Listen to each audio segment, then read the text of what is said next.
Tuổi trẻ này mình cùng nhau khoác vai đi từ sáng tới đêm, hát lên như chưa từng được hát. Vui này thôi ai biết mai sau nhỉ. Long ơi, anh ơi hè về rồi, em ơi hè về. Đông qua lâu rồi anh em đặt chén rượu xuống cho bớt lè nhẹ. Anh cởi bộ comple, em tháo khăn quàng cổ. Anh tạm rời bàn làm việc cùng em xuống phố đón mùa phượng nở. Em ơi lên xe mình đi thôi, đời mình khi trễ lúc vội. Bao lâu rồi ta không nghỉ ngơi, để thân thể réo hụt hơi. Tuổi trẻ có được bao nhiêu nào, chớp mắt đã 30 rồi. Lần cuối mình ngồi với nhau từ khi nào mà vẫn phải chờ đợi. Ơi loài người này rất vội, em ơi cứ sống sao cho mình thấy vui. Sống như ta chưa từng được sống, cầm bàn tay nhau đi qua đêm dài. tuổi trẻ này mình cùng nhau khoác vai đi từ sáng tới đêm, hát lên như chưa từng được hát. Vui này thôi ai biết mai sau. Em ơi, đời loài người này ngắn lắm, cứ chi ai ôm hết âu lo. Sống như ta chưa từng được sống, cầm bàn tay nhau đi qua đêm dài. Em ơi, dù cho mai này có ra sao thì em hãy nhớ bao nhiêu sầu lo sẽ qua màu.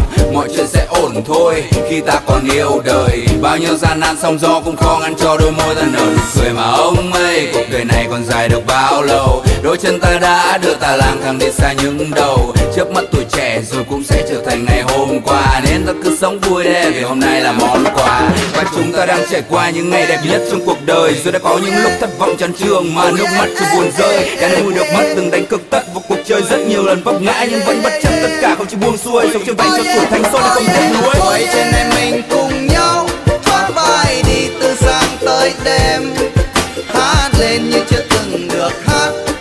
Vui này thôi ai biết mai sau. Em ơi, đời loài người này ngắn lắm, cứ chi ai ôm hết âu lo. Đừng ôm âu lo vào người sống ông như ơi, ta chưa từng được sống, chưa từng được sống. cầm bàn tay nhau đi qua đêm dài.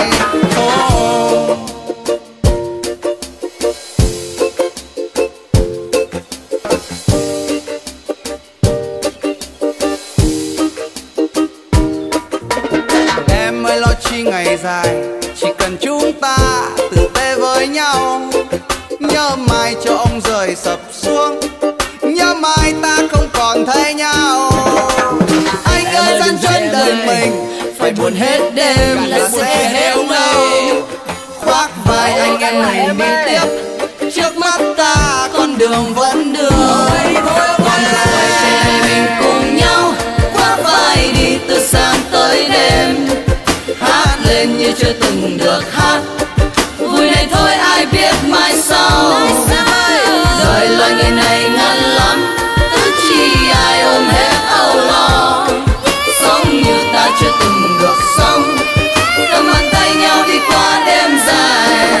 Tuổi trẻ này mình cùng nhau khoác vai đi từ sáng tới đêm, hát lên như chưa từng được hát. Vui này thôi ai biết mai sau. Đời loài người này ngắn lắm, cứ chi ai ôm hết âu lo.